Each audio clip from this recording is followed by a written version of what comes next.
Hey everyone, just a heads up. This episode is something. Travis, his everything broke. Everything broke for Travis. Audio, video, everything's terrible. So I'm recording this before I start the editing, but I'm pretty confident it's going to be rough for Travis. I don't know how much video or audio of his will be in the final episode. I'm going to try to work some magic. But hopefully I'm able to salvage the majority of the conversation was between Keith, Tom, and myself. So hopefully I can edit something that sounds good. But video wise, it may just be a static image of Travis. So enjoy that. But buckle up, have fun with the ride. Because it was a fun conversation. I hope everybody else gets to enjoy it. So thanks for listening and enjoy the episode.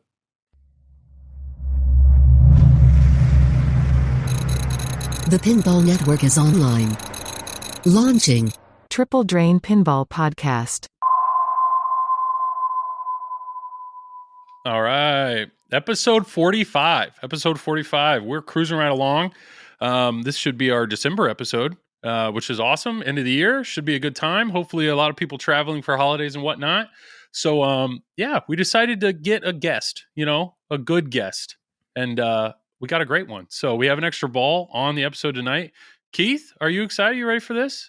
I've been waiting this my whole life. Oh, perfect. Keith, I want everybody. Tom, how you feeling? You good? Real good. You look great. That new cameraman. And Travis, what's up? As long as my stuff keeps working, I'm fine. Yeah, I'm good. Travis is in his new house in his basement, so the chances of his audio and video working this entire episode are very, very small. It's zero. Let's just get to the intro, Joel. Let's just go. All right. Perfect. And here we go. We're three guys who like to talk pinball, so we came up with a clever name. We're Joel and Travis Dunn who talk pinball, and we call ourselves Triple Drain, Triple Drain, Triple Drain. We're Triple Drain. There we go. Isn't it? Doesn't it just? I love it. Just gets you pumped up, ready to go. I'm ready for tournament talk, Joel. Let's just get to it. Yeah.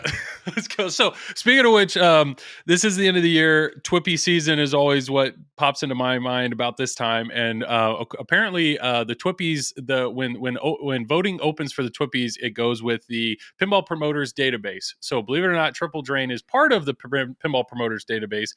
So, I thought, you know what? Let me look if we have any reviews on our podcast. We have three. We have three reviews so far. Three big old reviews. One from Doug. Of all the 2+ hour podcasts, this one's the best. Sweet. Triple Drains do a great job covering the industry.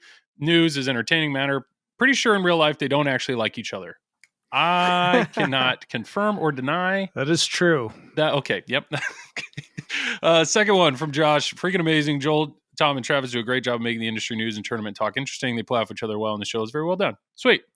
But this is it. This is our oldest review from Marino. Great podcast. Love the podcast. Entertaining. Kill the tournament talk. Boring. So there we go. So that's who we are. So we thought, let's double down on that.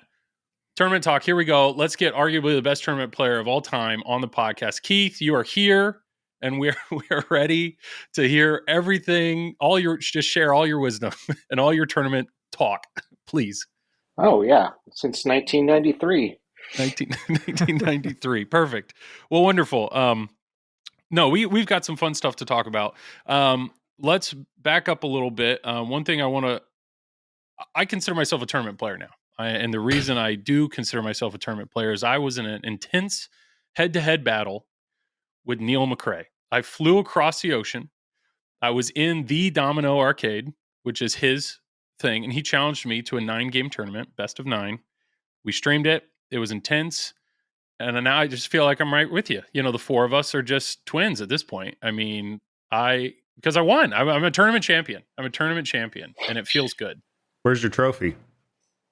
Where's my trophy? I don't. Yep. Neil did not. He did not give me a trophy. But it's the victory's still there, and it feels good. I will say, honestly though, this is the first time that I've experienced you got to play the game and you got to play it well. But the picking the game, there's strategy with that. Like so much strategy there. And when you talk about running out of picks Or what do you do? Because he said it's home court advantage, so I get to pick the games. Game 1, I went Monster Bash. Nice game to warm up on. Even playing field. I actually did really well on that. I copied his. I said after his ball 1, what are you doing? He goes, I always do creature first. So, okay, looks like I'm doing creature first. That's what so did that, ended up winning that. Then I went to turtles, went to my bread and butter. I know Neil hates turtles. Stomped him on it. Crushed it. So wait. He hates turtles, but he owns it? He owns turtles, and he owns turtles. His view was he owns turtles because nobody has it. It's a great game to learn for tournaments because when it comes up to tournaments, people are afraid of it. I don't know. Keith, you afraid of turtles? You like turtles? I barely played it. Barely played it. I mean, if you need I love it. That's just having FU money when you're like, I don't really like this game, but I'm going to get the LE shipped overseas and just have it. Okay. Yep. So what I've learned is if for whatever reason I'm in a head-to-head battle with Keith Elwin, I'm picking turtles. I'm picking turtles. Pretty much any modern game you can pick. I don't know the rules. Oh, yours. I'm not picking yours. Yes, well, mine I do, yeah. Yeah, that's for sure. And we're going to talk about modern gaming rules because I have some thoughts on your thoughts on that. But pick turtles, beat them on that. Then I went to Deadpool. You know, these are all games I know, all games I've owned. Deadpool had, I'm not going to call it a house ball, but like I barely flipped the game. It was bad. It was bad. Got beaten What'd Deadpool. You have ball saves and now I'm turned starting off? to run out of picks. Now I'm starting to run out of picks of stuff that I'm confident with. And fast forward, the deciding game, it was 4-4. My last game, the game that I picked that I actually won on was Jurassic Park. And it was a game that I've streamed. Keith, you know I've streamed it. You've seen me stream it. You've probably watched it for about 30 seconds because when my brother and I streamed Jurassic Park, we got lit up. That game kicked our butt. But I had my best game of Jurassic Park ever, playing Niels in a tournament. And there's just something completely different when you play a game and you shift your mentality of progression to just, I need points. I need safe shots and I need points. And who would have guessed I got my highest scoring game of all time? But I beat Neil on Jurassic Park. It was a great feeling. And now I'm a tournament winner. What was your score? I don't want to talk about it. You said you got your highest score of all time. It was higher than Neil's. I would have to. But it was your high score. Yeah, what was your it? highest score? I don't know. I'd have to pull up and talk amongst yourselves if you really care. It was less than $1 billion. Should we guess what it was? Sure. Guess epic pillow fight. No, Neil, it was vicious, brutal. There were, close to bloodshed without it, but it was great. But I'm just telling you, I'm trying to relate. I'm trying to relate to the three of you where I'm saying what started stressing me out was running out of picks, really hoping I had it in the bag with my first 3 or 4 picks and then started losing games that I was confident I was going to win on. And then I was purposely looking at games like I know Neil's a Bond, like loves Bond. So I'm not picking Bond. There's no way I'm picking Bond. And it just that head space of trying to understand what your opponents are doing or what they want to play. So you're saying that you don't pick to your strengths. You pick. I did pick to my strengths, but I ran out of strengths. I ran out of them. Yeah. So is that, I don't know, maybe that's a good question for the three of you. I mean, do you guys always stick to, I want to play the game that I want to play? Or are you thinking, I just need to pick a game I know that person doesn't or hates? Like, I don't know, we'll start with Keith. Why not? Or does it matter? Just whatever. Not my normal strategy. No, I always pick what I'm comfortable playing. If I don't care, like if it's a toss-up between games, I might do that. Yeah. So I know what I've witnessed is this younger generation, the Eschers, the Z-Max, Jared August. I'm forgetting people for sure. They crush these modern Sterns. And so it seems to me that most people, if they're going to play head-to-head, they're going to try to avoid a modern Stern as much as possible against these guys. So imagine playing them at the Stern Pro Circuit Finals. When all you have is modern Sterns. Yeah, what do you pick then? Yeah. I played against Escher, and I was deciding what to pick, and it was literally a coin flip. Like, what do you even do at that point? No.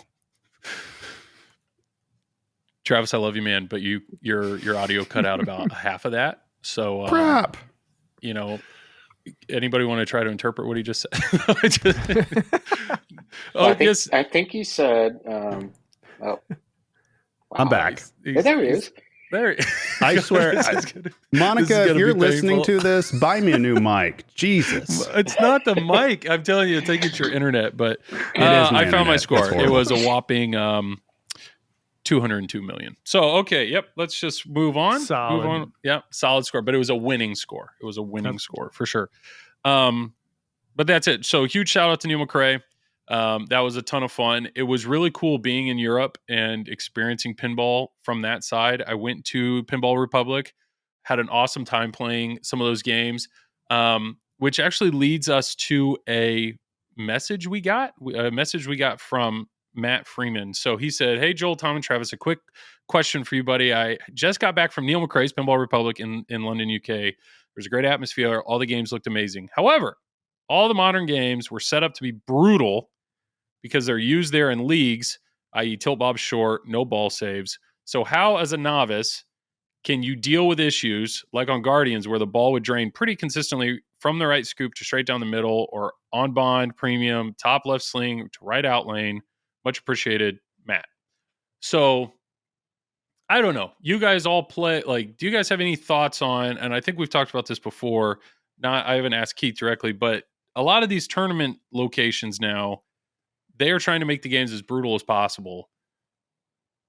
How does a novice attempt to play that? Or is there a way that you can keep a game friendly for novice, but yet adjust for a tournament? I don't know. I mean, and a lot of these are physical adjustments. And I know, Keith, obviously in your games, you guys try to really think through a lot of software adjustments. I don't think, is there a discussion there at Stern of like, we really don't want people adjusting the physical sides of our games besides taking rubbers off outposts? Or what's your approach there on handling the difficulty on games? I mean, honestly, when we're designing games, we don't think about tournaments at all. Okay. Obviously, on the software side, we'll put some, non-randomized stuff in. It's just modern pinball has become this storytelling era with long ball times. And so, of course, with that, then comes, there's, can't put too many dangerous shots in there. So it is kind of a catch-22 with making these games hard for expert players, because you can take all the in-lane, out-lane posts out you want. Escher's still going to, blow the game up. So you're actually hurting, I think, the more novice player. And, another thing with these modern games is you can get away with a huge move. I mean, Travis knows what I'm talking about. It's just like, wham! All right, there's my 2 warnings. I actually tend to rectify that in my next game. So I think that'll help narrow the gap down too. I mean, so when I would play, sometimes Logan will have the monthly tournaments and they set it on 1 tilt warning, which is actually brilliant because you can't make a big move at all. So I think that really helps narrow the skill gap. So instead of adjusting the tilt, or the tilt's already tight, you're just saying you get 1 danger. You don't get a free slide save at all. Got it. Because I think I read or heard somewhere, like Josh Sharp's thought is you're allowed 1. You're allowed 1 big move. That's it. Well, those guys, yeah. No, so those guys just also go make changes in the adjustments that and actually know what they're due. So. Well, so that is what I experienced when I was playing Neil's game. So we actually stepped up to Walking Dead. I will tell you, Walking Dead, I'm starting to understand. I'm starting to understand the love of Walking Dead, and it was really cool having Neil standing there beside me, like telling me exactly what to do. But he told me, he's like, "Hey, do this and this and this, and you'll be in multi-ball." I did it, and I'm not in multi-ball. And he's like, "Oh, I got to check the settings." And he had gone through, and like every setting he just increased the number of shots, and it was just, and that's something that I don't see a ton in tournaments, of purposely just adding more shots. Normally they just, that's happened a lot. Even on Rush, we've seen people do that to Rush a lot, and it just makes it super wood choppy. It makes no sense to do something like that. It actually slows the game down. So yeah, that makes sense. Okay, what am I going to do? I'm just going to graze the whale walker on the right side, 12 times rather than, okay, I only need 3 more shots. I'll be more aggressive. So maybe this is a good question. If Keith, if you were going to host a tournament tomorrow and Godzilla was going to be in the game, what adjustments would you make to Godzilla if you knew high level players would be playing the game? I mean, not too much to Godzilla. I designed it so that right side would be extremely deadly if you remove the rubber. But software wise, there's really nothing I'd say to make it more difficult. You just put it on tournament play and let her rip. Yeah. Okay. What about Jurassic Park? Jurassic Park, same thing. It's a very drainy game, especially if you remove the outline and inlane rubbers. Mm-hmm. Iron Maiden's the same way. Avengers, those are all fairly drainy games with the outline rubbers gone. Godzilla, I made a lot friendlier with the outline settings and rubbers. Mm-hmm. So, yeah, I mean, to your point, Walking Dead, which the rule set itself is brilliant because you have to shoot drop targets, you have to shoot a building with a magnet, you have to shoot the well walker with or without a magnet, depending on which version you're playing. Those are all dangerous shots. And it's brilliant because you can avoid them, but you're not going to get very far in the game. So I think that's what makes it such a great tournament game. It's just, it's all about getting the ball back under control. Yeah. And I think that's important. What, you guys alluded to the younger players being so good on some of these games is because oftentimes you can do really well without ever putting the ball in danger. No, it's a good point. And that's something that, or at least what I felt I was starting to experience in Walking Dead was like, being that I was hitting my shots, it was like, cool, I might actually progress a little bit in this game. But unfortunately, the way Neil had the settings, I wasn't progressing because I just, like I need a reward for hitting the shot 3 times. Don't make me hit it 6, But it was, I don't know. I think that's just really interesting. The more that I watch tournament streams or the more that I go on location, and I love it that locations are doing, trying to do more tournaments, try to do more stuff. So I think they are actually making their games a little harder, but trying to find that balance of how do you keep tournaments so they're not 18 hours long, with crazy long games, but then also how do you keep a tournament fun for the people participating in it? And I don't know. I mean, Tom, with District 82, I'm assuming that's a constant conversation. Yeah. But you just turn the lights on or off. I'm not in those conversations. No? I mean, I kind of am, but I think District 82 is kind of taking it a little too crazy as far as setups go. Making some of the games too hard that don't have to be. Especially some of the classic games like Stars. You don't have to make Stars as brutal as it is. You don't have to make that game hard. The police force with the rebound rubbers, that's awesome. Yeah. It's gone now. It's not there anymore. Although I think Thorn still has it, but yeah. Well, I think too with modern pinball, and hopefully Joel, can you hear me? Please, I can hear you. Hear me. Okay, you're great. For now. But with modern pinball, I think I'm not a big fan of switching up the software beyond just maybe taking off a ball save, and then outside of that, just change the outlanes, like change the rubbers. That's all you have to do, and tighten up tilt a little bit. Because I'd rather see players have a chance to progress through the game, and like Keith said earlier, you become more aggressive in that way because a multi-ball is closer. A mode is closer. It's not so much of just try to hit this one safe shot, get trapped up, do it all over again. I mean, it just allows for just more dynamic gameplay. And I think a lot of tournament directors out there have gotten away from that because they think they have to bastardize the game so much to slow it down. It ends up just hurting the average player. It does not hurt top level players at all until you see somebody in the 500s or 1000s make a top 4 at a Stern Pro Circuit event. I mean, it makes it to where just the top players will automatically just crush everybody else every single time. Yeah. Another big thing to me is every tournament puts the game maximum pitch, which actually makes the game easier. Yep. So, if you really want to screw up someone like Escher, put him on a flat pitch game where it's really floaty. The slingshots are just sending it to the outlanes left and right. Because I've been playing in tournaments for years and years, and I'm so used to these steep pitch game. But if I go on location and play a game that's really floaty, I have a really hard time adjusting to it. So that's actually something that to actually think about when you're setting up a tournament game. It's like, yeah, these guys are used to playing it a certain way. If you change that dynamic of it, it really throws off their game. Yeah, and I thought it was really interesting. When I interviewed you previously, Keith, I asked you about Godzilla. I was like, okay, what pitch do you think a game should be at?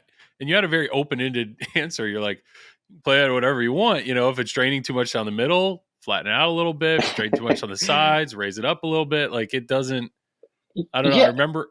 there was some idiotic rumor that I told everyone exactly what pitch to put. I think it was Jurassic Park or something. And it was like, Yeah. I don't even have an inclinometer, so I don't know. I couldn't even tell you a number if I wanted to. I just, just pitch it to what you think feels right. Yeah. No, that's a good point. I will say at Free Play Florida, they kind of went a little crazy with the pitch. Like on Iron Maiden, they put a 2x4 underneath the back legs, and you could barely hit the right ramp. Like I took 3 shots at it, and like it would go and back down. And again, like I said, in the long run, that makes the game easier because the ball the slingshots don't do what they're supposed to do. Yeah. Well, you made a comment, Keith, which I think is interesting, where you said, at Stern, we're really not designing for tournament play. Like you're trying to design a game for the masses, which I think is clever. And I know I've talked to you before that when you release a game, like you're watching streams like a hawk because you're trying to see how all these different people, all these different skill levels. And I think we saw that the way you've adapted the code based on what you're seeing or how you're seeing people play. I just think it's what I find really interesting is whether it's Facebook or Pinside, there are people that truly think, Stern's only hiring tournament players. So Stern's only making games for themselves. They're making games for themselves and their friends. Like, I don't agree with that comment. I don't either. But at the same time, Venom just came out and the majority of the media right at the beginning is all from tournament. A lot of the streamers play tournaments, like a Carl D'Angelo. A lot of the media early on is tournament-minded people. And even Travis with the Pinball Company, he's making videos on how to win your launch tournament. It's very tournament-focused stuff.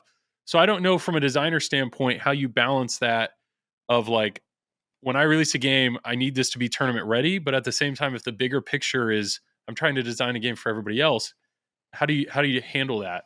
Oh, I mean, a great example is our new programmer, Elizabeth Gieske. I think you know her.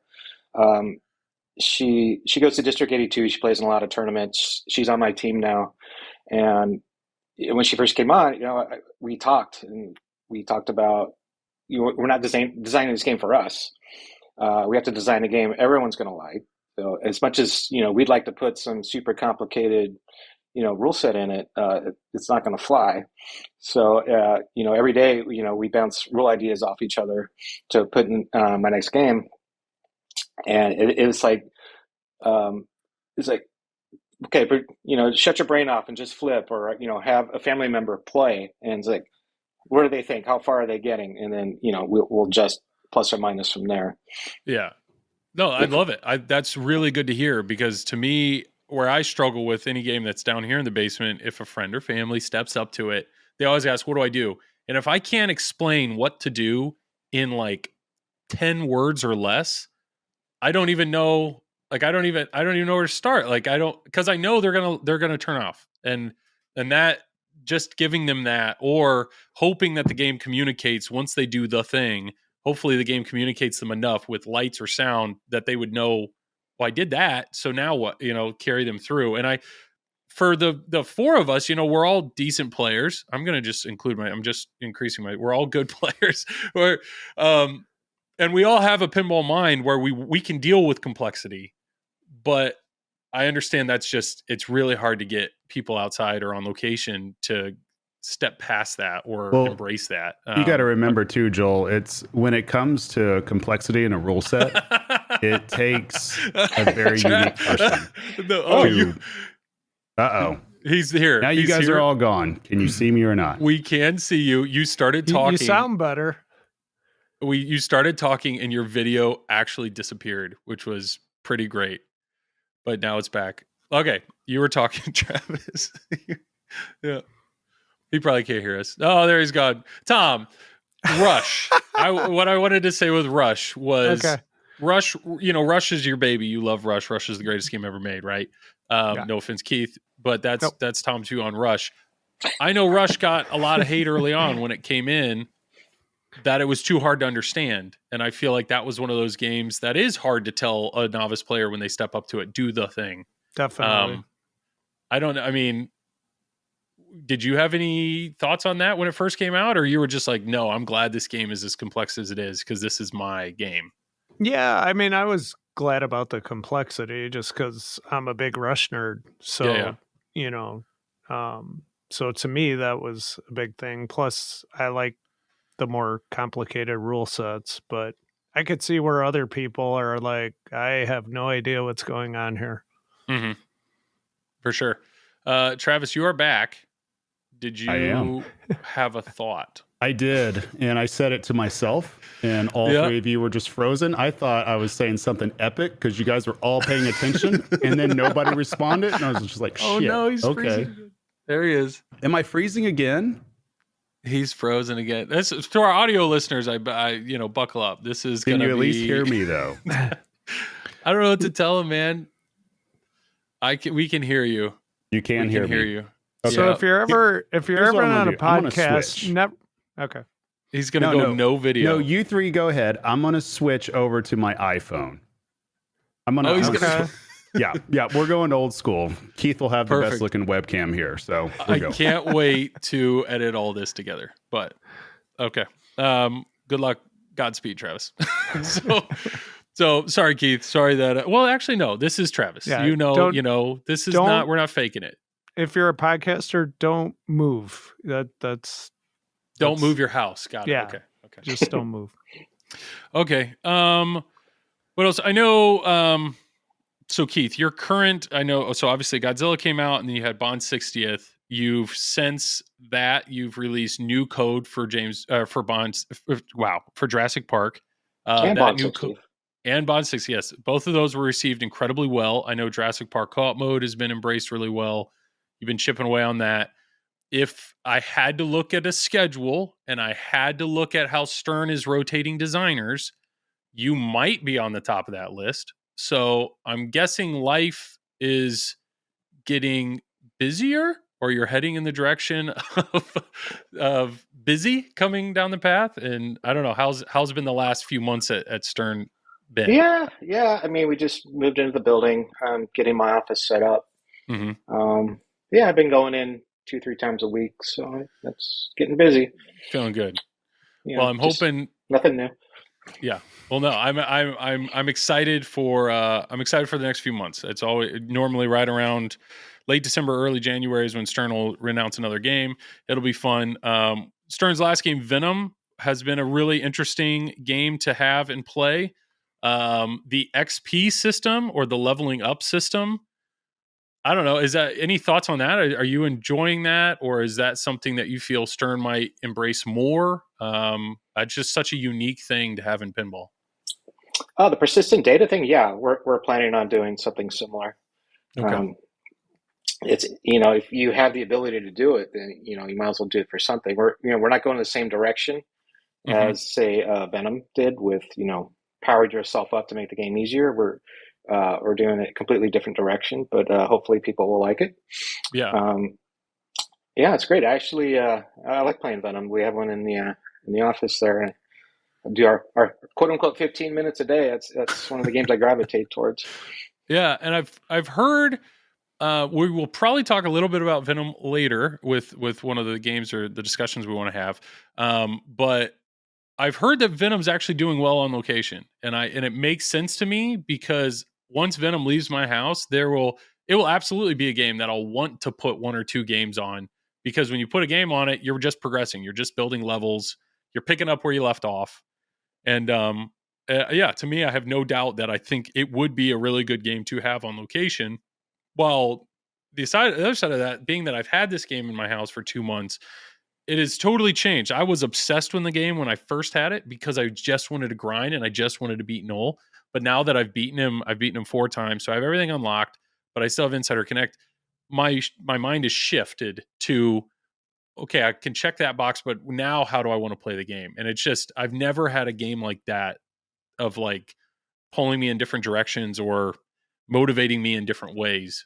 So if you're talking about using some sort of progressive system, I'll be really curious to like. I like that. I like the change that it's thrown at me with the game. So yeah, cool. And plus, I mean, I'm sure you're also appreciating that, like with every code update, your strategy completely changes. Yes. We've talked about that. I know Travis, once again, with the Pinball Company, has made multiple videos now because whatever he's preaching is the right way to play it changes because they're adapting. And I know you do that too with any of your games. If you see a very clear exploit or a very clear path, you don't want that. So you're adjusting. It's all Carl's fault. It's Carl. Yeah. Yeah. Well, the great example is, I was watching Jurassic Park on a stream, and the commentator's like, always pick whatever that mode is. Yeah. Everyone always picks from the control room. Yeah. Yep. Yeah. I was like, oh, well, that's a problem. Yep. So when we did the update, Raymond worked on those control room modes. I said, make them more interesting. No, and I will say, when I was at Chicago Pinball Expo, I actually commentated a little bit of the streaming, and I had a moment where I was sitting between Robert Byers and Eric, the Florida guy, Eric Stone. And what was great was Jurassic Park came up, and I'm like, all right, so you're stepping up to the game. What are you doing? And Robert goes, oh yeah, you want to hit spell map, get into a mode as soon as possible, get through your first paddock. That way you can get control room. That's the way you want to go. And then Eric, without missing a beat, goes, no. he goes, no. Like, you want to go Raptor Pit. Raptor Pit is where the points are on this. And he explained this whole thing. And I sitting there listening, and I'm thinking, I bet Keith loves to hear this, to hear two competitive players from the plunge arguing what direction to head. And that's the goal, right? That's the goal, is to have that type of balance in a game. Yeah. I remember Kaylee George, famous tournament player, came up to me. He's like, I hate your games because they don't have any exploits. And I was like, okay. Yeah. And I think we've talked before that you said, from a designing standpoint, the physical layout, you're good at that and you can knock that out and you've got ideas for days, but it's the code and the code direction and the code pass and the code balance. That is where all the mental energy gets sucked into. And that's the exhausting part of designing a game. Yeah, it's the hardest part of code design is when you're working with assets. It's how do I make this rule set fit what's going on screen? Mm-hmm. Whereas Jurassic Park was actually super easy because I just told the art guys, hey, I had this idea for a mode. Make me these assets. Okay. Doing it the other way around is so much harder. That's why after Godzilla, my brain was just fried. And, when Bond 60th came around, I told Mark Panacha, just do what you want. Do whatever, yeah. Because you said with Godzilla, you watched everything. You were pulling. You were the one that pulled all those video assets. Yeah, it was. Yeah. Speaking of video, watch each of those movies 5 times and then pull the assets out. It's like, what can I use? What can I design a mode around? It was mentally exhausting. Well, the outcome was worth it, so I appreciate that. Speaking of exhausting, Travis is back. What is going on, man? At least? We can hear you, yes. I'm doing my best to torpedo this podcast. That's what I'm trying to do. You're just good at balancing. We get a really good guest, you're just jealous you lost to Keith at Indus. That's what this is about. Yeah. Well, the double zero on Bad Girls. It was his fault. I'm happy the whole world knows it now. That wouldn't have happened if he didn't pick that damn game. So, yeah. That game was fun. That game was fun. Oh, it was a blast, Keith. Yes, I fully enjoyed watching you guys get to play 3 full balls. Although I think you guys had 20 million, 25 million on it? Something like that? Yeah. Something like that. I mean, it's something like that. That's what I love about Indisc is they just throw the most random game at you. That going into that tournament, I had never played it before, but at least competitively, or I don't remember. And when they threw it in there, I had a junk ticket going from qualifying. I was like, oh, I'm going to try this game out, and I ended up really liking it, and then putting it on my next run. And so that was actually one of the few picks I had left when you were in my group. So. So I like you. Well, I liked all the other picks. I mean, what were we really going to do? We weren't going to try to play Tron against Escher. Like, I like playing Flash. No. I like playing Bad Girls. And I think, what was the first game? Firepower? Firepower. I think, right? Yeah. So I liked all those games. Like, to me, it's like I was like the Joel of that group because we had Keith, we had Zoller, and we had Escher. So it's like, man. I was already hitting way Keith above my Escher weight, and Jason so, Zoller. yeah, that was a tough group. What's going to be really interesting is when all of this uploads at the end, how much of Travis's audio or video is actually here. But you know what? The good news is people are tuning in. Am I coming through still, even on the iPad? It's a little better. It might be an internet issue, but we'll figure it out. It's an internet issue for sure. And by figure it out, I mean when I go to edit this is gotta be a bear. But that's all right. Okay, so when we asked Keith to be on, we said, "Is there anything particular you want to discuss?" And Keith actually proposed this idea, and I think it's really cool. Which is, if we look at the Pinside top 100 list, there are games. If you really look at that list, there are games that score in the 100 to 200s that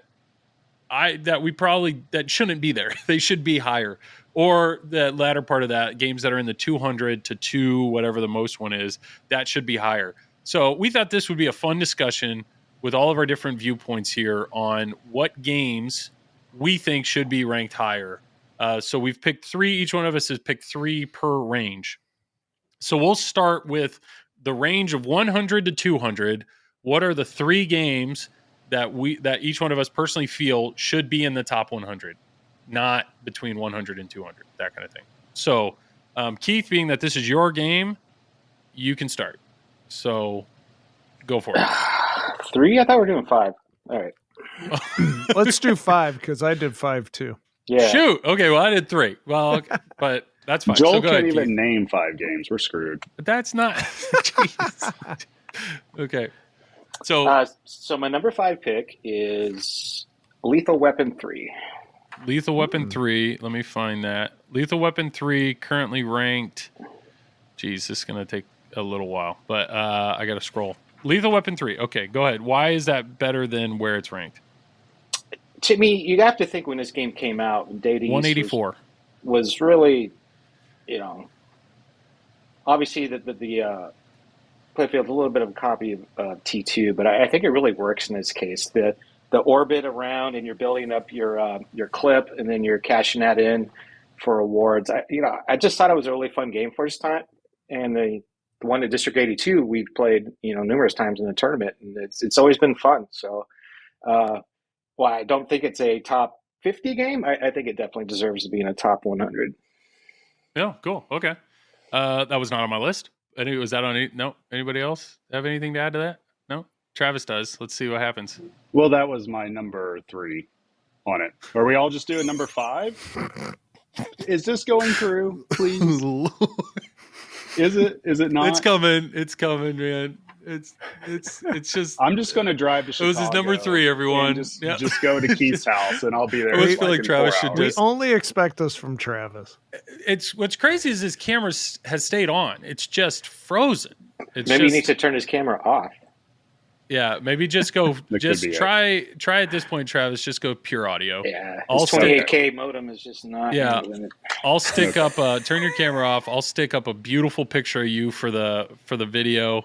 All right, it'll be flattering for sure. But I think it's time to ditch video. Do they only have dial-up in St. Louis? Or? Yes. I don't know. He's down. He's so frozen. He's okay. Well, Lethal Weapon. Keith, what was your next game? Sorry. I'm doing my entire list, or are we going to someone else's number 5? Might as well. All right. Yep. So my 4th game is the best scissor flipper game ever made, Harlem Globetrotters. Harlem Globetrotters. Looking at the list, I knew that was coming because I know how much Tom and Travis both love that game. But Keith, why do you love that game? I played that game when it was brand new.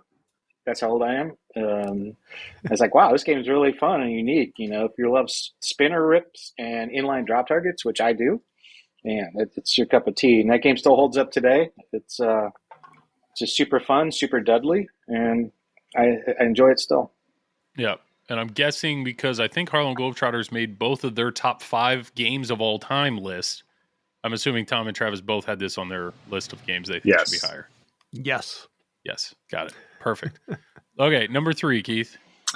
Number 3 I have is Mousing Around. Oh, that has that shot right up the middle.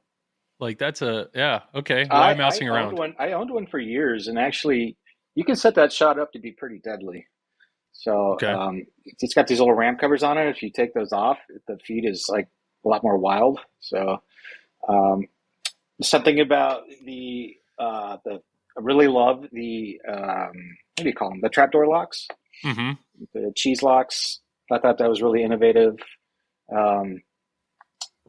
Having to hit all those stand-up targets. I mean, it sounds easy, but then you're like, oh, I got to hit all these stand-up targets, but it's actually great. Risk reward aspect, and then there's an alternate strategy of blowing up the cheese letters and cashing them in at the mouse hole.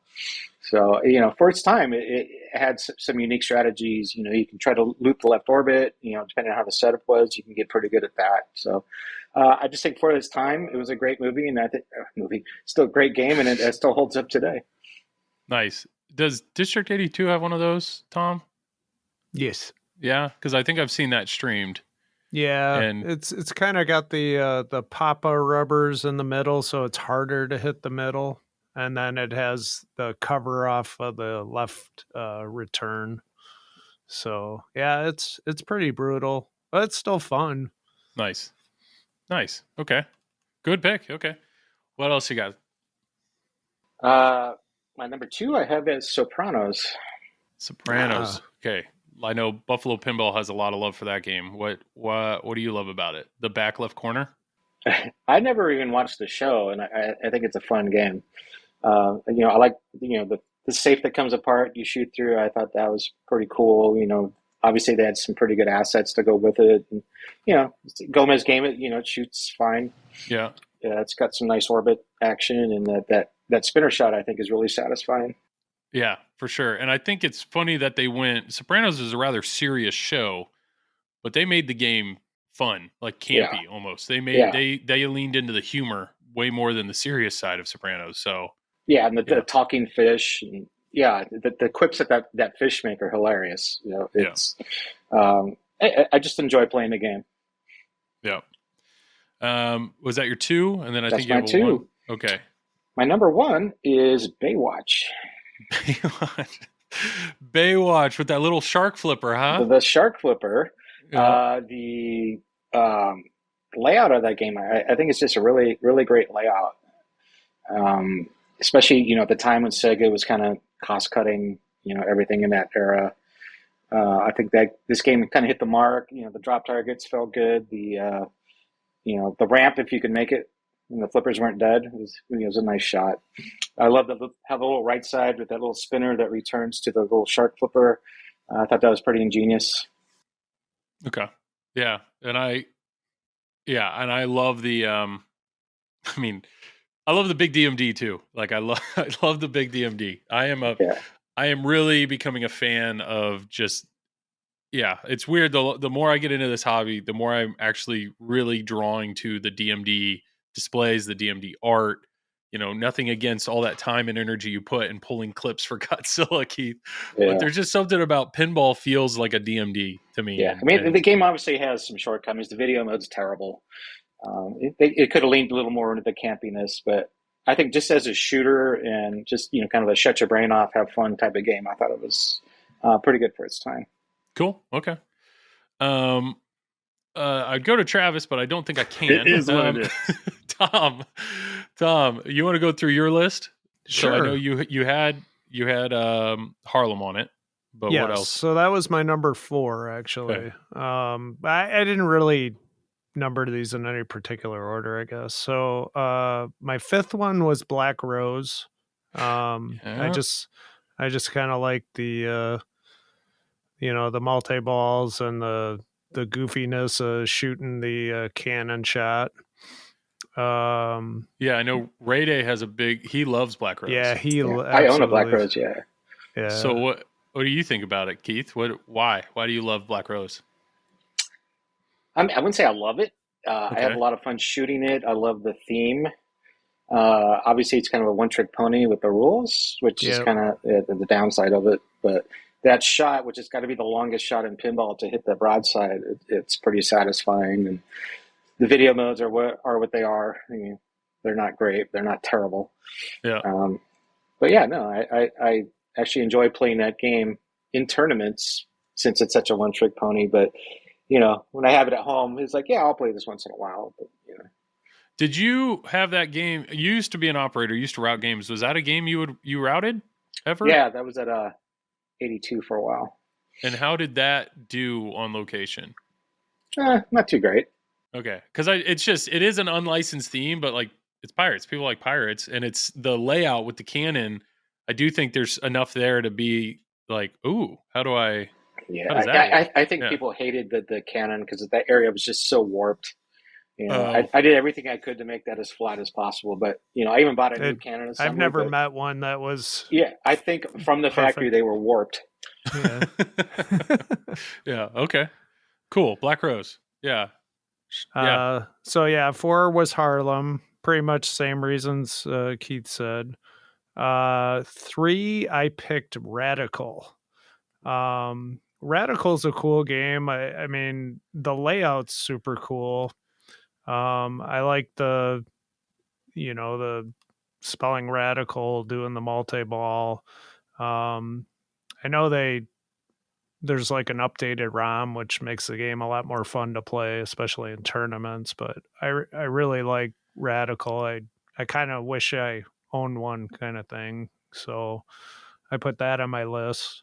Yeah, there's not a ton of them out there. That's becoming a more sought after game. That was actually if I have to go top 5, it didn't make my top 3. I probably would have included that. And it's just because I think it's a fun theme, like skating. A lot of people, I think there's some overlap there that people were into that type of culture. And then the ramps and the layouts are really appealing. Just the way there's so many of them and the way they're laid out, I think it draws you in to want to shoot all that. Keith, what are your thoughts on Radical?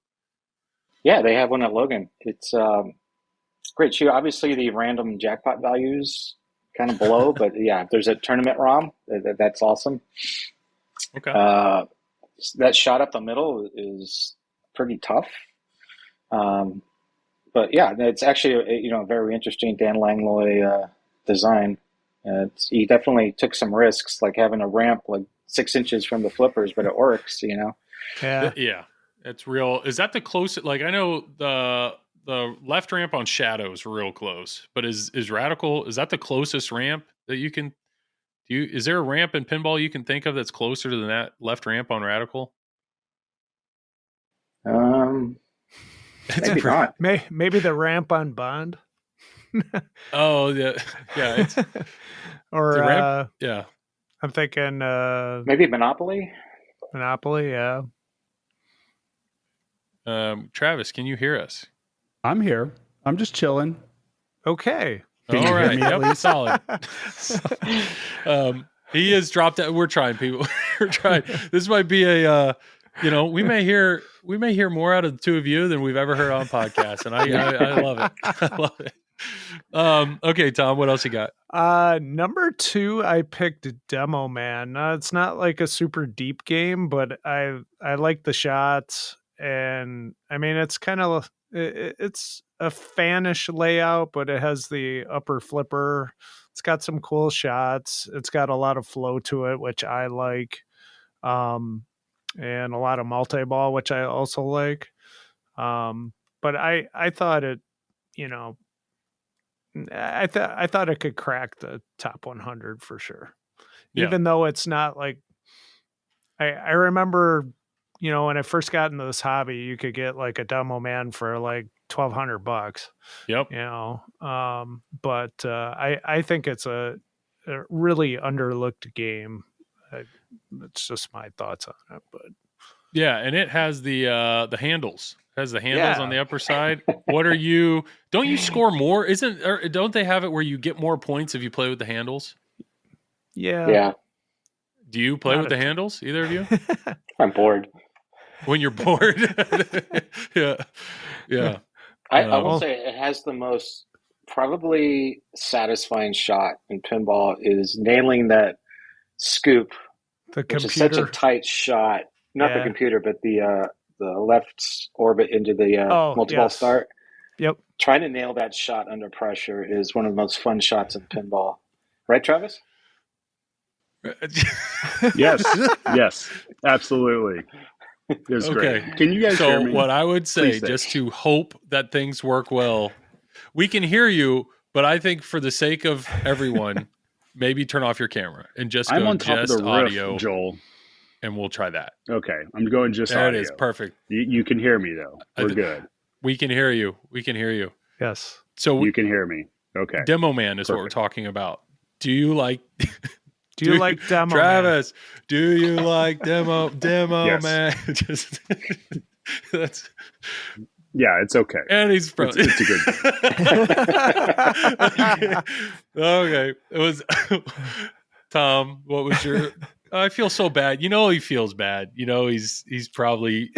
It's Travis. It was meant to be. He needs to go to a Starbucks or something. It was the internet. So what's funny is we joked around. There was one week that we talked about recording because Travis was busy, and I messaged Tom and I said, "Tom, what if we get Keith this week? Because Travis has wanted Keith. Like, what if we get Keith as the sub for Travis?" And I was just like, "No, his heart would be absolutely broken. It would be broken if we the one episode we get Keith on, and now we're here, and it's technical difficulties. That's why I can't stop laughing. Yeah, I know. I hope Monica's not there in the house because he's probably like, Monica, I need you to fix all this.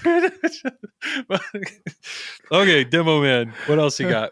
My last one was it's probably my second favorite early solid state game, and that's Paragon. Yeah, I just like it can be kind of brutal.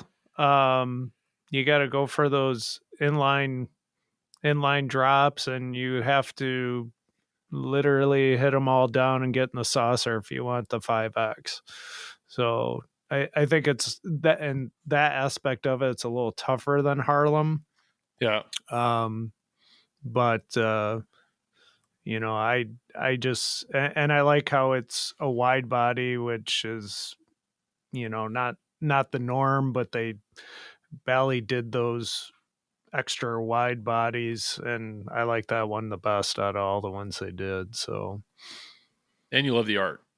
No, the art's good. Yeah, all the muscles, the muscles. Yeah, and no neck. Yeah, it's like looking in the mirror, Tom, right? Right, yeah. Exactly. Travis just texted me. He says his whole internet's messing up on his end. Everything's falling apart. Reboot your router. Use your that's cell what phone. I just said. Call in. Restart the router. Let's see. You should just put it on I'm hitting speakerphone. It now. He's saying y'all keep going. We will, or just cell phone. I have no idea what his cell phone service is. Anyways, okay. So great list. I only did 3. And yes, Radical was one of them that I was genuinely thinking about, but it didn't make my list. I'm trying to remember what the other one was, but my number 3 is Skateball. I was surprised, Keith, that Skateball. I know you love Skateball, but Skateball wasn't on your list. I love Skateball for sentimental reasons, yeah, but okay.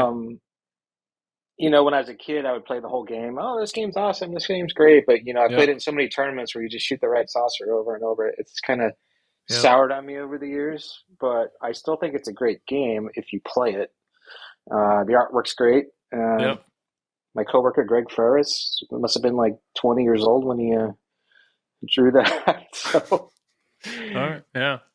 But no, yeah, I love Skateball. But in a tournament, I don't love it. Got it. Okay. So if my fifth, then this is a shout out to Chuck Wert, it would be Big Game. And I've only played Big Game, twice, but I've watched Chuck stream it and the passion that he has behind that game. And really for what it is, the complexity of it and the way that you can attack it. It's not, you don't realize it just looking at it, but there's actually some depth there.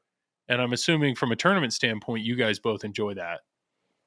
I like ripping spinners. Yeah. I own a Big Game. It's my favorite classic Stern. But in a tournament, am I going to sit there and try to complete bingo grids? Yeah. No. I got to just hope the spinner's lit. If it's not lit, I'm shooting it over there anyway. Okay. But yeah, no, it's a great game when you're trying to fill out the bingo cards and get your multiplier up, and then the reserve bonus. Yeah, I love that game. Yeah, but tournament wise, yeah, I'm shooting that left spinner all day. Yep. Okay, that's fair. So those would have been my 4 and 5. So my number 3, my actual number 3, and it's almost nervous, like my view on these games, because you're going to probably laugh at me. But my number 3 is F-14 Tomcat. F-14 Tomcat. Okay, you guys are in, because that was a game I actually traded. This was back when I had a Hobbit, and that was the only game I had. And I realized I needed more than one game. I needed to grow the collection. So I actually traded. This is when Hobbit was worth like $6,500, maybe $7,000. So I actually traded Hobbit for World Cup Soccer. It was World Cup Soccer, Pinbot, and F-14 Tomcat. It was a 3-for-1 trade. And the F-14 was like pristine condition. So it was a game I never wanted to have, but it was like, part of the trade. What a blast. That game. It's a fun game. That game is high energy, high adrenaline. Just getting a multi-ball is such a battle. That is a game where you really feel like you're battling the freaking game. And when the beacons, it's just, I feel like everybody has to own a F-14 at some point in time. You kind of have to own one. And I love watching it play in tournaments, because I don't know what they edit or change on that game to make it harder for tournament players. I think it's just already there. It's ready straight out of the box. You can drop that at a high level tournament. So the one thing they do is get rid of spotting when you shoot the VUC. Okay. But the second game I ever owned was an F-14, and I loved it, and I still like playing it today. It's just so weird and different. And I remember talking to Steve Ritchie about it, and he was like, I hate symmetrical games, but this one just worked. So, and it did. Yeah. What a fun game, though. That was a game I ended up selling it because, but that's a game I genuinely, I miss. I don't miss, no offense, I don't miss Pinball at all. I never got into it. But F-14 was a game, never wanted it, got it, blew me away. And then now it's gone. I actually miss it. And so I will happily play it if I ever see it on location. And so the thing, people may not appreciate today, but when that came out in 86 or whenever, both the sound and the light shows were just leagues beyond anything else at the time. Mm-hmm. That game has like 30 flashers in it, and the sounds and the music, everything was just top notch. Yeah. So when I had it is right after my daughter was born, but she was big enough that I could put on a harness, like a carrier, and she would sit and watch me play, like little babies looking at lights, freaking love it. My wife wouldn't let me do that with F-14. She's like, this game is too bright.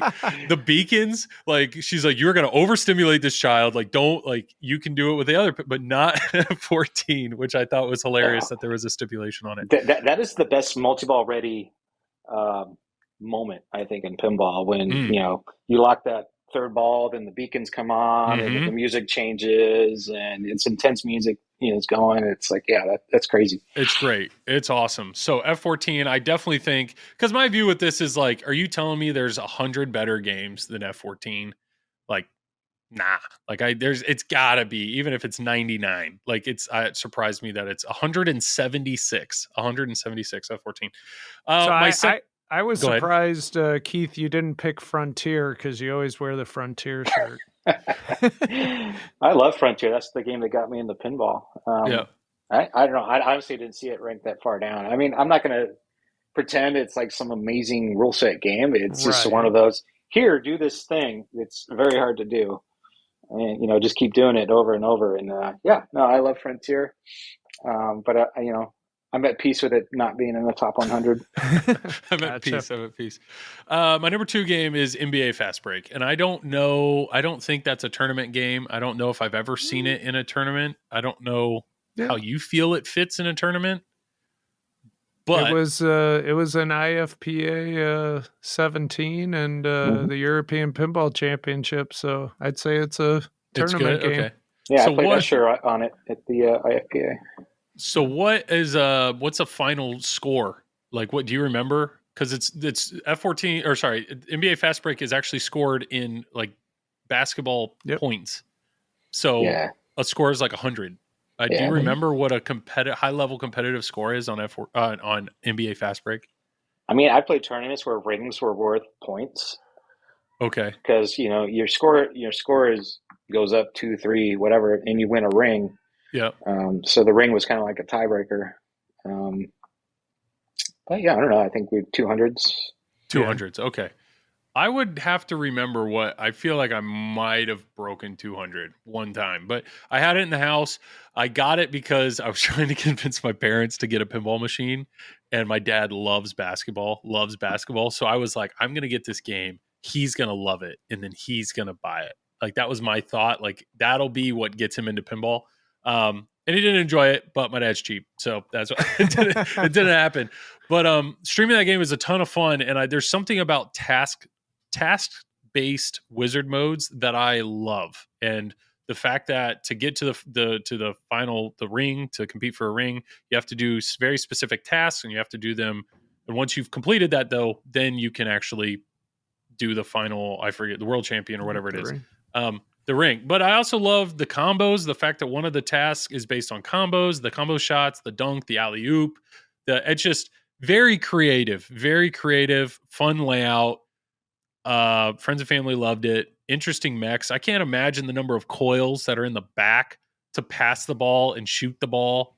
Yeah. Like Gomez at the time, like, screw coil count. We're putting them all in. I mean, it's a fun game. I've yet to play one head to head, and I know people say that's like a whole nother thing. So very unique game. It surprised me that it was not a top 100 game for sure. Yeah. At the 82 arcade in LA where we operated games, we had a head to head Fast Break, and it was a huge draw.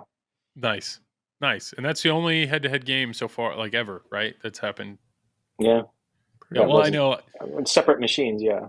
I think you could technically do 2 P3s like head to head. You can do that. 2 P3s head to head, side by side, but without the basketball score, I think that's the brilliance of it is the basketball scoring, because you can just look over your opponent. Oh, they got 40 points or whatever. You're not trying to read some billions number on the screen. No, it's super simple. It's just fun, and the call outs and everything. It's a great game. Definitely should be a top 100 game. Yeah, I agree. We have one on our Stern break run actually. So. Oh, nice. Yeah. Okay. And then my last one is Johnny Mnemonic. So apparently I just like George Gomez, but Johnny Mnemonic, I like the layout of Johnny Mnemonic. I like that spinner right up the middle. I find the glove very entertaining, even though it is a mech that apparently breaks all the time. I know the final wizard mode I've never gotten to, but I've seen, and it like all the lights start to turn off. It's like blackout or something, whatever it's called. Power down. That's just a fun game, and I think that's one of those. I think it's interesting. These are the ones where people are like, I want to get a DMD level game, but I can't afford, Tales of the Arabian Night. Like where like Johnny Mnemonic falls into that category. I think Lethal Weapon falls into that category of, cheaper, but yet this is a game I have a lot of fun on. I know a buddy of mine here locally has one, and I love playing it every time I go over there. How does it work from a tournament standpoint? Is that okay? No, terrible. Not at all. You know what's mind blowing is we have all these custom ROMs going around, but no one's touched Johnny Mnemonic with its obvious. Hey, maybe this 10 million super spinner is a little too much. Yeah. That's all you do is you go for the spinner, you carry that bonus over, just keep doing it, and you got 36 billion in no time. And that's the spinner's right up the middle. Yeah, and it spins for days too. Yeah. I remember Papa actually found some rusty old spinner from one of the damaged games and stuck that in. So you get like 2 or 3 spins. And even then, that's all you would do, because it's still, even 30 million a spin is, worth more in the long run. So, worth the points. If there's ever a tournament run to fix that, I think it would be an amazing game. Yeah. Well, now that we've talked about it, not saying you've impacted my list, but I think I'd move Johnny Mnemonic down and move F14 and NBA Fast Break up. That's where I'm at. But those are my 3. Those are my main 3. Travis, I see a screen. I just, we could imitate him. You just, I do a Harlem Globetrotter. We can try. Can you hear us, Travis? I don't. Just. Oh boy, He should just call you and put him on speakerphone. Just put it. He still's like, yeah. Apparently there's a, I don't know, there's a sandstorm or something over his house. I don't know. But, oh, that was Oklahoma. Oh, he's here. What? What? You are here? He comes in right when we start to insult him. Here. He's kind of here. He's here and not.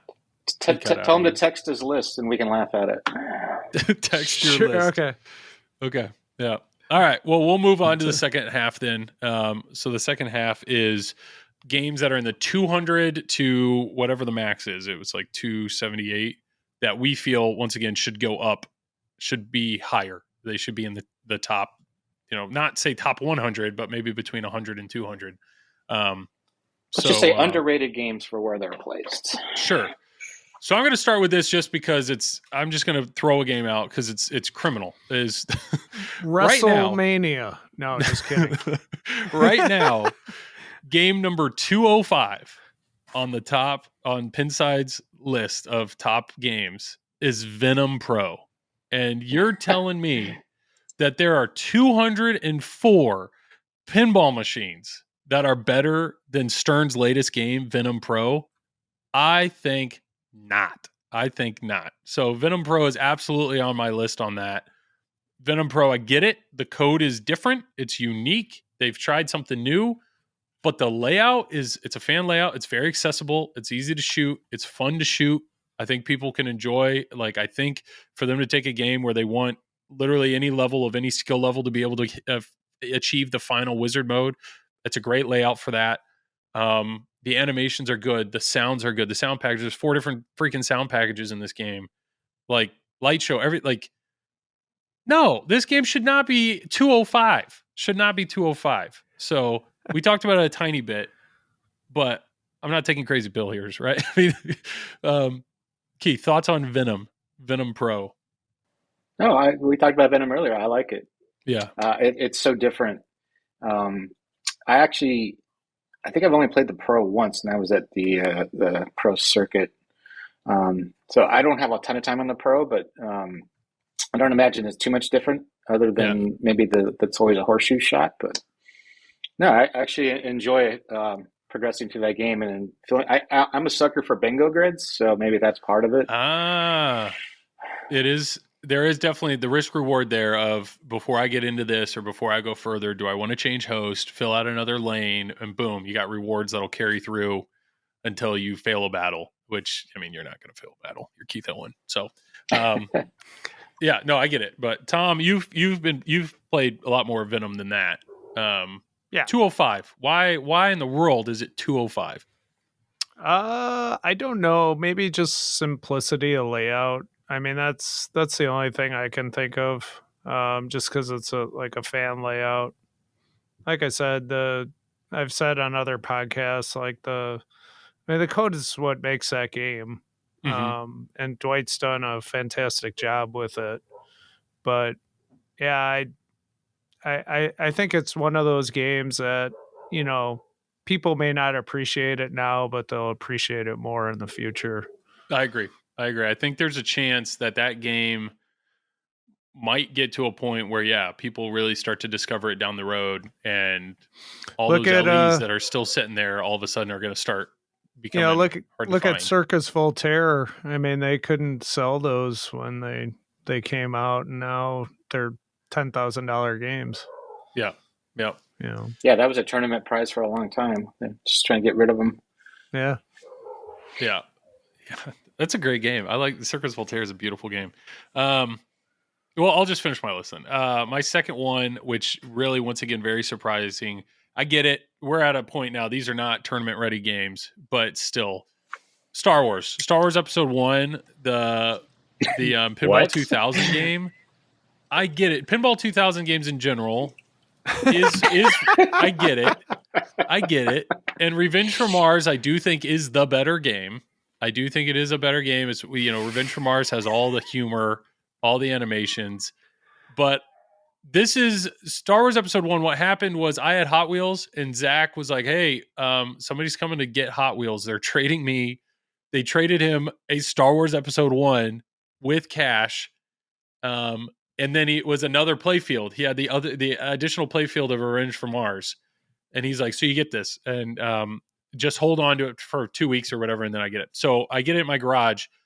I'm looking at the game. I'm like, do I even want to unbox this game? Do I even want to unpack it? I'm not going to move a Pinball 2000 game all the way to my basement when I know it's going to leave 2 weeks later. Like, I'm not messing with that. But I set it up in the garage, and I had a good time with it. I had a good time with the game. So once again, in my mind, are there 223 better games than Star Wars Episode 1? Keith is saying yes. 223. There are 285 better games than Star Wars Episode 1. You think Star Wars Episode 1 should be the worst game on this list? That's what it should be between Thunderbirds and Hercules. Okay, so explain to me why this game is absolute garbage. God. Okay, Joel, lock the ball. Lock. That's it. Lock the ball. Show me you locking the ball. And then it's garbage. Absolute garbage. Oh, just shoot in the saucers. Yeah, just shoot it in the saucer. If you get it to stick, you win. Yeah. I know there's a little bit of rejection, and by a little I mean all of it. But you have those spinners on the ramps that are the virtual spinners. Oh my gosh! Are you guys talking about Star Wars Episode 1? Well, I'm not trying to rain on your parade. No, I don't own the game. We are. I'm not, flying his flag. Shoot it up. Just keep shooting up the middle. You'll get something going. It just once again though in my mind. So okay, fine. Is it maybe it should be in the two? If I play the game, are there 223 games that are better than Star Wars Episode 1? In my mind, no. But that's just that's my mind. I wish I could see Travis's face right now. Oh, he loves Star Wars. He's just gonna go, yeah, Joel, you're an idiot. Travis normally agrees. He agrees with most of what I say. I think we line up on a lot of things, clearly. I wish I should have done a Travis soundboard, if I would have known. It would have been a lot of bro. And I would place it a little bit higher than Bugs Bunny's birthday ball. It's that bad. Okay, it's that bad. It's Raven it's level. Not great. Wow.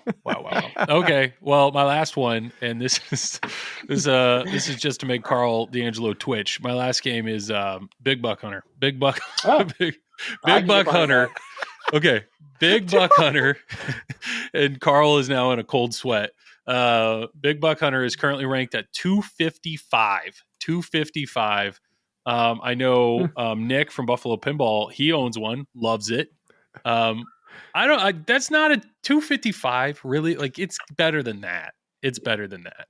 Have you guys ever played it in a tournament? Oh yeah, it's a brutal tournament game. Okay. What was the game? I'm sorry. There's a lot of commotion back here. Big Buck Hunter. Oh yeah, that's on my list. Hey, okay. I came in. Can Travis? You hear me? Can you hear me? No. He's staring. He messaged the group. He said, "You're an idiot, Joel." Oh, so he's listening. You can hear me? We can hear you now. Yes. You can hear me though. The video's frozen, but we can hear you. It doesn't matter. It's okay. Give me. Maybe Travis can talk. Give me a few seconds because that's fine. Your dog, yeah. It's the you dog, can hear me. Tom got a new dog. We can hear you, Travis. Yes. There's like a 20-second delay.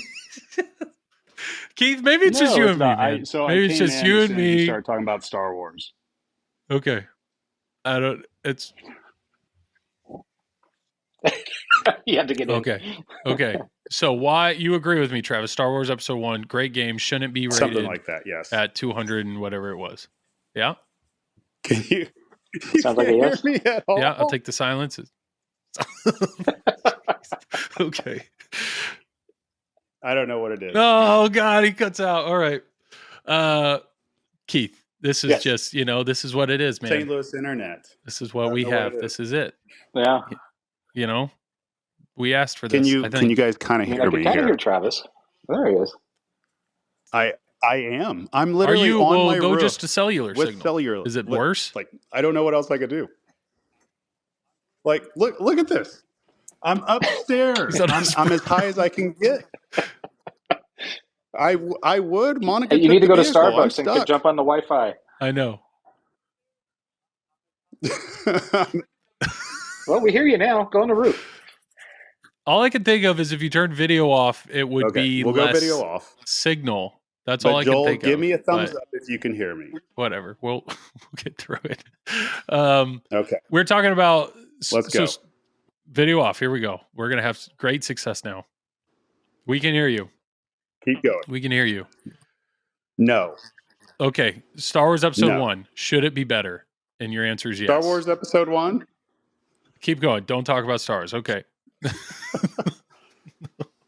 Okay. Yep. The game sucks, Joel. I don't know what to tell you. It's so delayed for him. Like, the game sucks. He's That's all just I know to screwed. say. Yeah. Okay. So we'll move on. We'll move on to the next game. The next game that I listed, and Tom put it on his list as well, is Big Buck Hunter. Do you have an opinion on Big Buck Hunter is rated 255? Do you think it's where it should be or should be higher? Higher.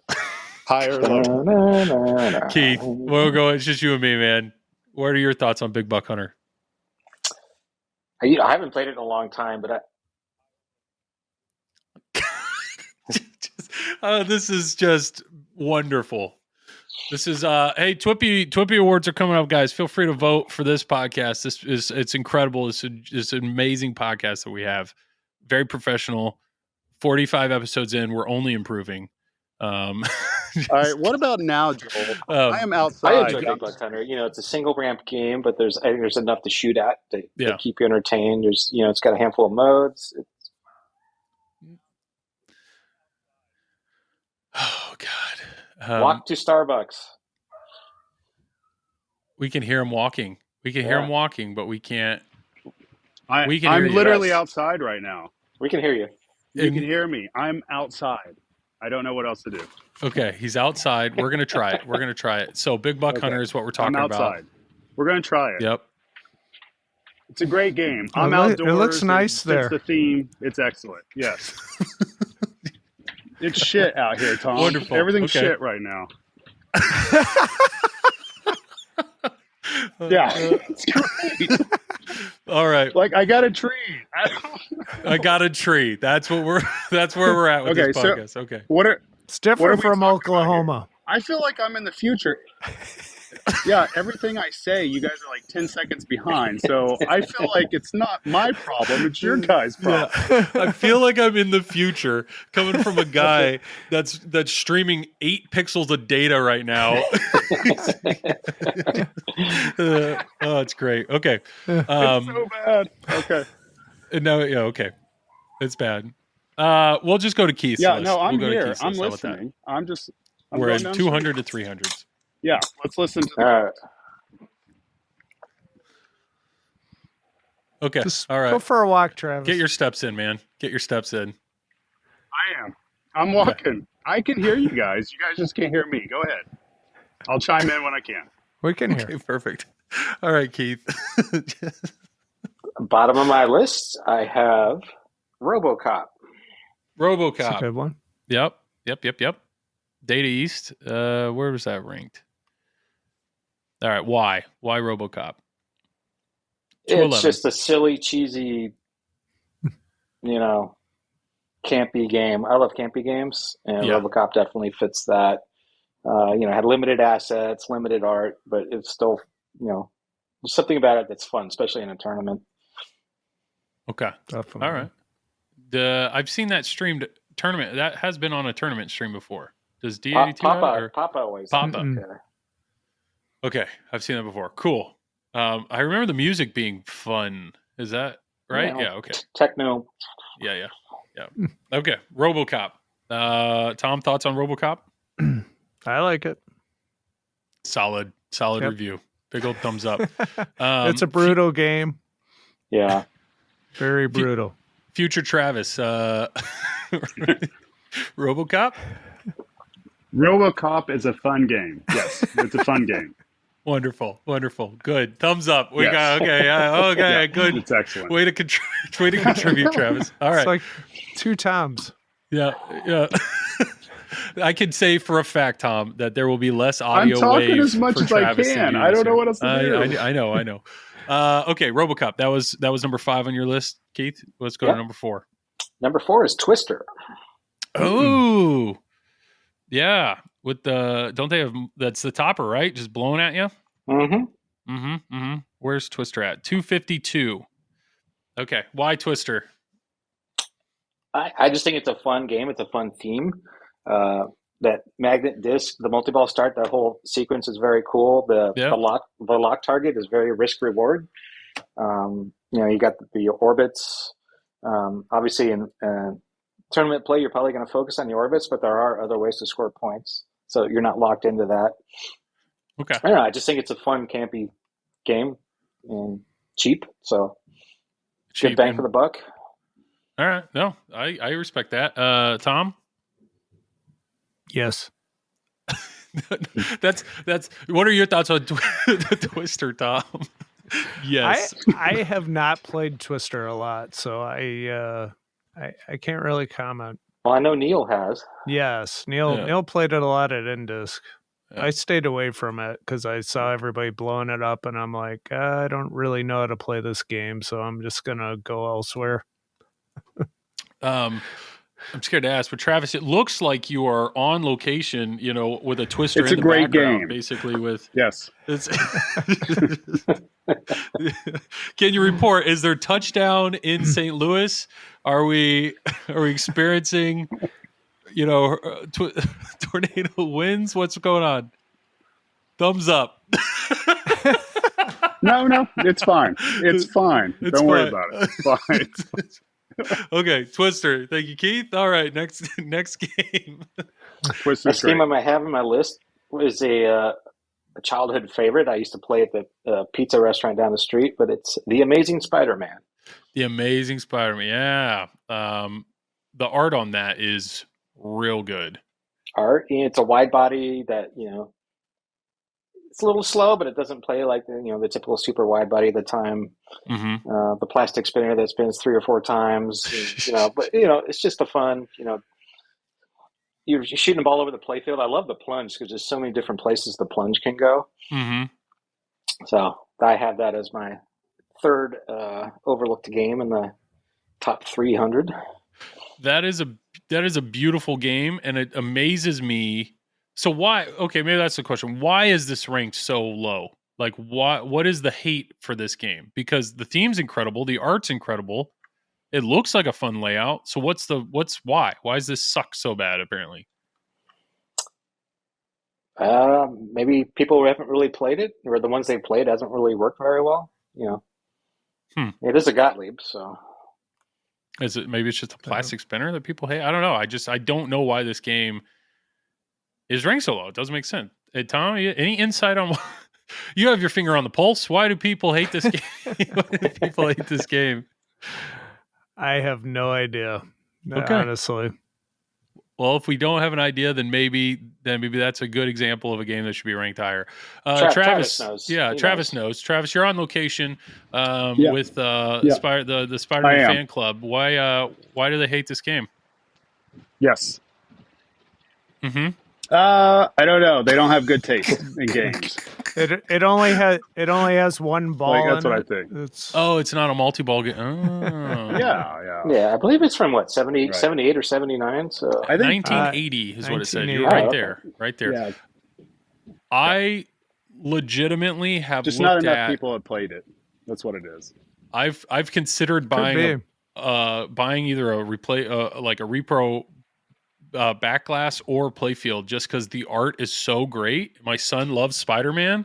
I would happily buy that and just hang it in his room. Like that, it's that good. But that's one of those games that if your entire purpose in pinball is to have a game that looks good in your collection, just buy one of these. Just buy one. It's a beautiful looking game.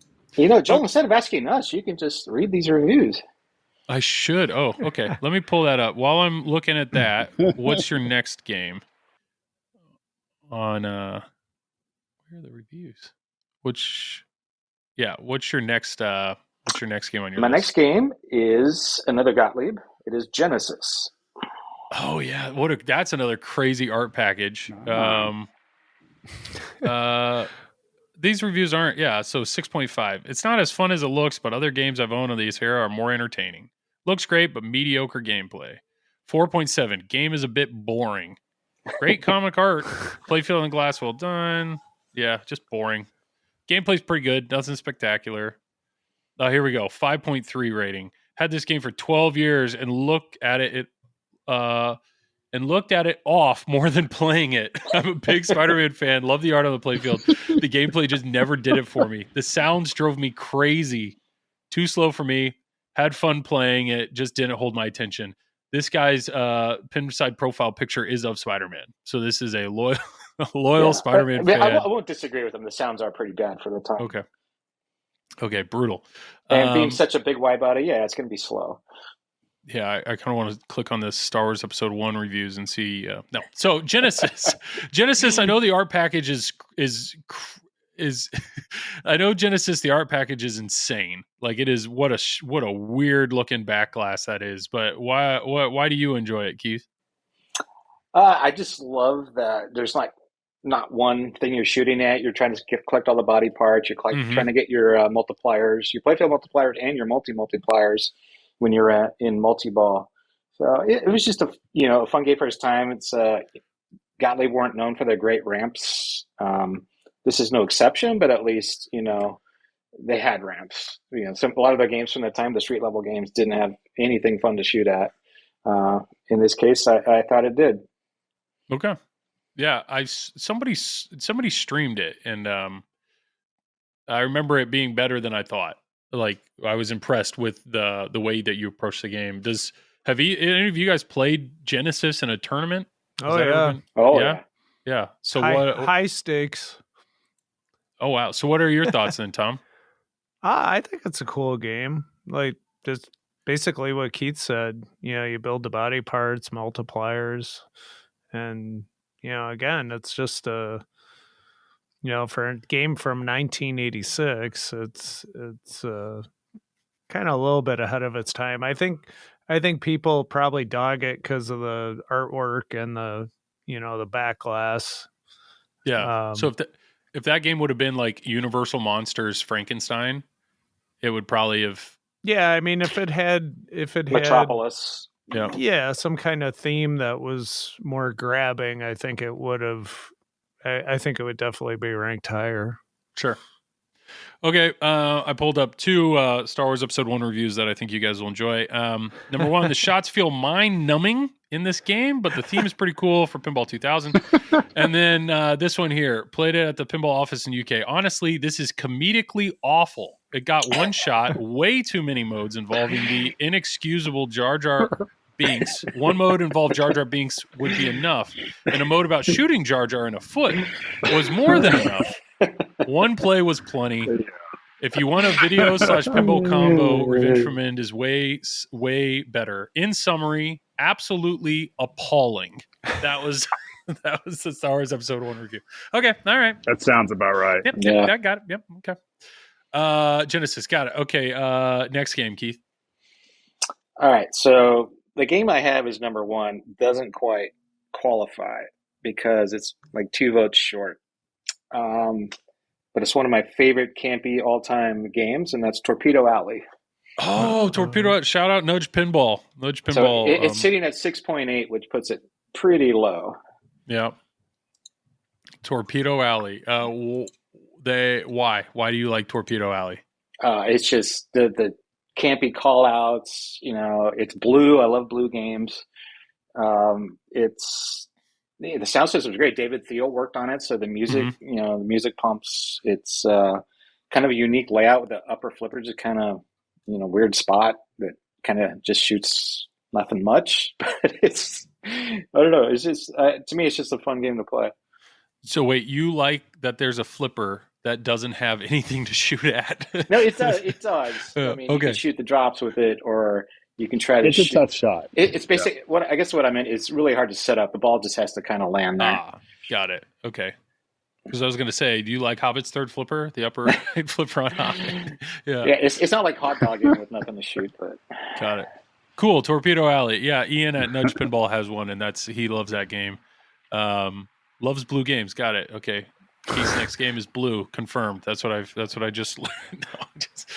All right, Tom. Let's get to your list. All right. I have Vector. Ooh, that game. Yes, I like when I was first got into the hobby, that game looked really appealing because of the art and the displays, and I was like, this game looks really cool. And then you read reviews and people hate it.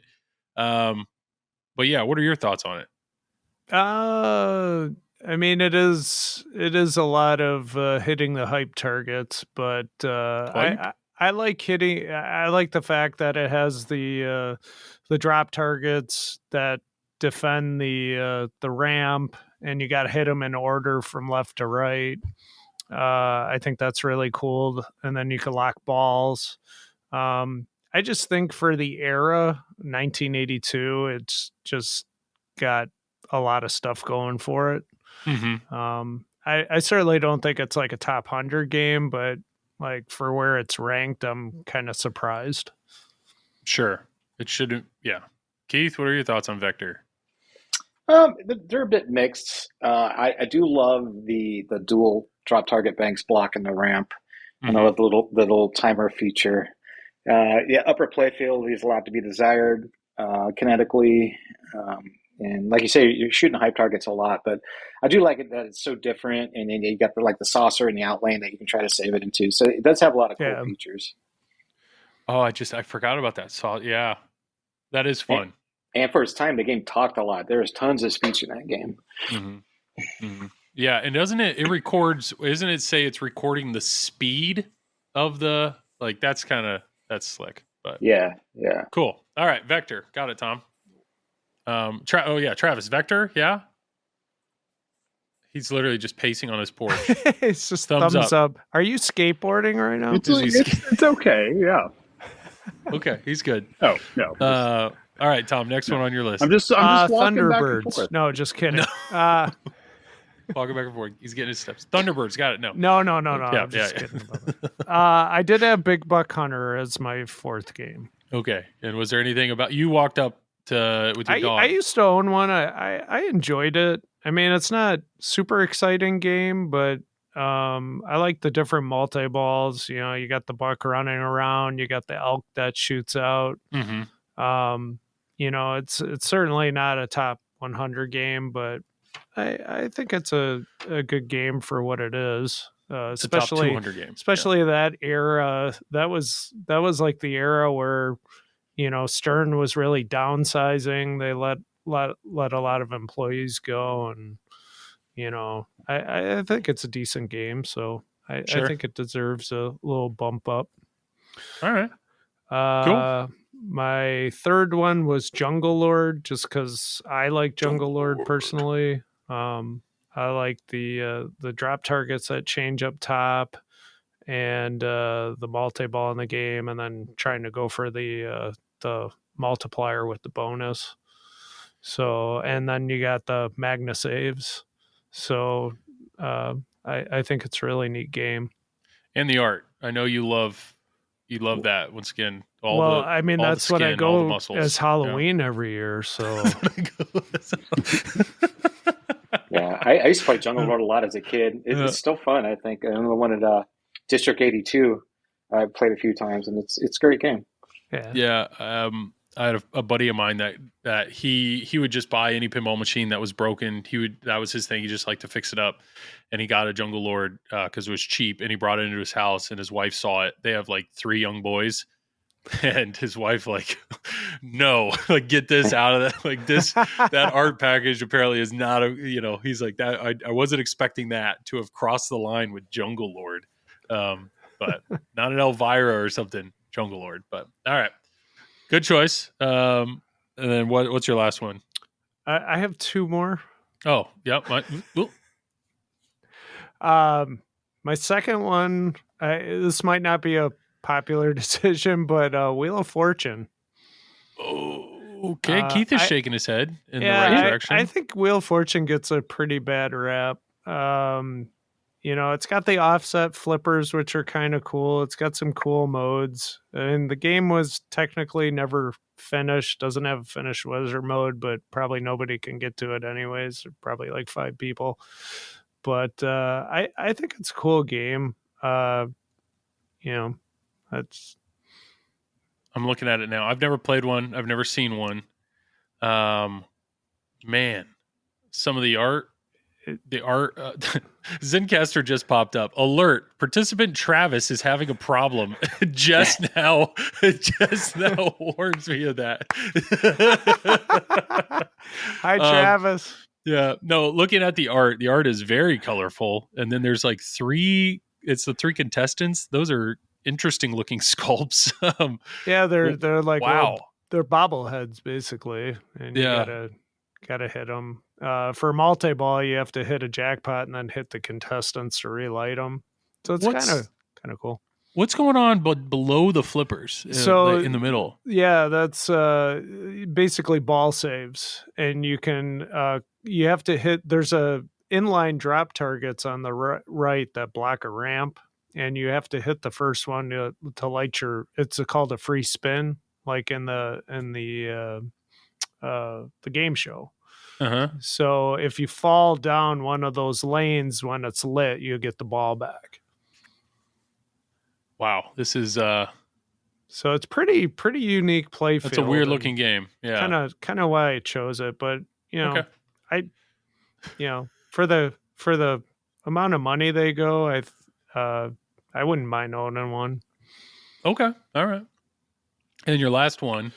I picked I went with a early solid state Gottlieb. I went with Sinbad. Sinbad.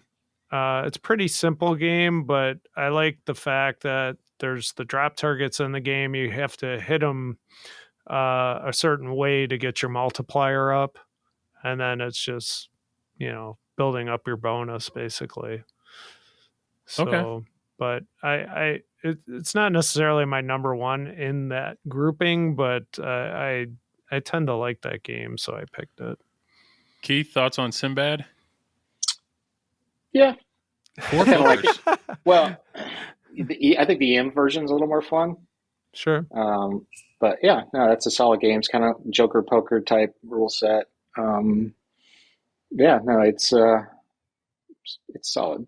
Okay. But like I said, I'm not a fan of the system one, the sounds and the blue displays. If you can find an EM Sinbad, that's where it's at. Well, that's probably a good transition then. The other thing was going to be your top EM games, and I will I'll tell you right now. I honestly, and I know you guys gave me crap for it in our messenger group, but honestly, I've played probably less than 20 EM games, and it's just because they're never on location. None of my friends have them in their collections, and so basically I have to play them at a show. And there's a handful of, and it's more like, oh, I've heard about this, so I should probably go ahead and play it. But I've just never experienced that. So please enlighten me. Keith, we'll start with you and your list. What do you feel are the top EM games? Hey everyone, sorry for the interruption. So we got this far into the episode, and we actually were moving on to what do you feel are EM games that are outside the top 100 that should get more respect. I told them I was going to set out from this because I don't really know any EM games, but Tom had a list of 5, and Keith had a list of 5, and shortly into Tom's list, we lost Keith. Or the conversation continued, but the recording of Keith we lost. So it just, like I said, if you've made it this far, thank you. I've done everything I can to salvage this episode, put it back together as best of my abilities. So all I can share at this point is that Keith's list of 5, so these are 5 games that are outside the top 100 that he feels deserve better, were Time Travel or Travel Time, Slick Chick, Monaco, 300, and Prospector. So those were Keith's 5. And then Tom, I listened to it this morning. I forget what he said. I know he said Doodlebug. I made fun of him for not saying volley because he should say volley as much as he loves that. There was something like Free Fall, I think was one. But unfortunately, I don't remember the other ones of Tom's. So yeah, that's basically it. We do close out the episode. I was able to salvage that little part. Keith's voice is not on there. but really it was just thanking him for being on that. So we'll go ahead and get to that point of the episode to close it up, plug away, and yeah, I appreciate everybody that, that listened to this, and hopefully next round is or next episode's a little better. But thanks, guys. Well, cool. No, that was the game we wanted to play. I know, Travis, I don't know if you want to attempt. Is there any, if there's any game off the top of your head that you remember on your, no, he's not even going to, just shaking his head. I'm telling you, the amount of alerts that I'm seeing here of just, yeah. So we're just going to, I hope this all comes together. But Keith, I that's all I have, unless any of you guys have anything else you want to discuss. I bet Travis has plenty he wants to talk about. Just, oh man.